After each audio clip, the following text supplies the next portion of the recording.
Good morning, Rhoda. It is Thursday, April 4th, and I'm going to talk to you today about one of my favorite Bob Dylan records, Street Legal.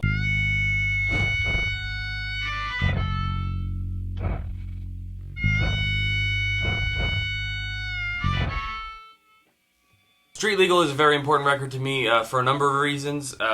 According to the sticker, it was consigned on June 29th, 2008. I think I bought it shortly after that, and I paid $2. And it was one of those experiences where you just get home from the record store as fast as you possibly can, and you throw it on the turntable, and you're just blissed out, like, oh my god, I can't believe I own a Bob Dylan record. And I understand that for a lot of people who were raised on Dylan or had vinyl records around, it seems like a crazy thing to be just so excited about.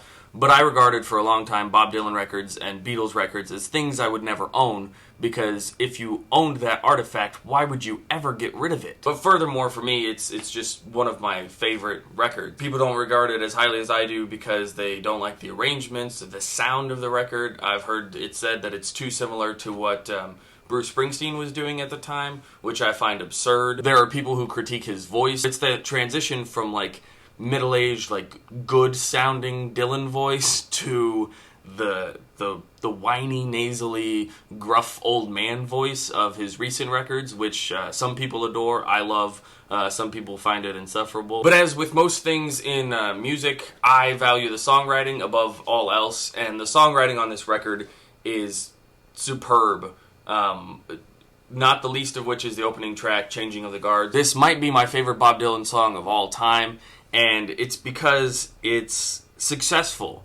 It's just completely successful. He did exactly what he was trying to do. I freely admit that I have been a Bob Dylan lyrical apologist in the past. Some of them, instead of being chains of flashing images, as Allen Ginsberg said, they end up just being flashing images just bumped next to each other, and there's not really a lot of relation. I remember saying once that it was just complete concision, and he said everything he needed to say about a topic in a few brief lines, like, the country music station plays soft, but there's nothing to turn off. I saw that as a huge and angry critique at country radio. It's so nice, but it's not interesting. Even if you're paying attention to it, there's nothing to turn off. And I see that was, to some extent, just total bullshit.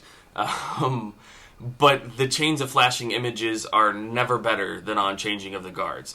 You get somewhat of a narrative, all of the things that are happening. You get this environment of corruption and greed and strangeness, and there are moments. There is a flow to the things that are happening. But beyond that, and in addition to that, it's very evocative. And what the whole song evokes for me is tension. And the tension builds and builds and builds until it breaks wide open with my favorite verse of any song ever, probably. Gentlemen, he said, I don't need your organization. I've shined your shoes, I moved your mountains, and marked your cards. But Eden is burning. Either get ready for elimination, or your hearts must have the courage for the changing of the guards. And considering that this was his final album before the Christian trilogy, you can see that as a lot of sort of biblical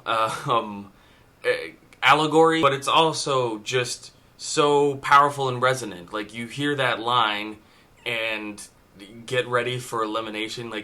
It's the sea change that happened so many times in Bob Dylan's life. Just as he transitioned from folk to rock and sort of back, the hippie movement failed in a number of ways and people bought in and sold out. It's all of that tension of America and the world at large that has happened so many times. You've got to persevere, or you've got to just step aside. So your heart must have the courage to persevere. And I love that line, and I love the rest of this record so much because it is so lyrically successful. So many of the songs on this record, the lyrics are plain, but very well done. He's not trying too hard, but he is trying. You can see that this is Bob Dylan really working at his craft. It's a very tense record. It's a little fearful, it's a little apprehensive, but it's triumphant. The sound and the feel of the record, whenever I put it on, it bolsters me in a way that very few other records do. Even when it's expressing these doubts and these fears and this apprehension, it's it's propulsive. And so while a lot of people don't regard it as their favorite Bob Dylan record or one of the best, I find that it's just beyond reproach. And if you're not familiar with Changing of the Guards, especially, and the rest of the record, if you only know, like, New Pony from the Dead Weather cover or something, I urge you to seek out the record and listen to it. It's just wonderful. It's not an experience that you'll regret. You should do that, and I will see you later.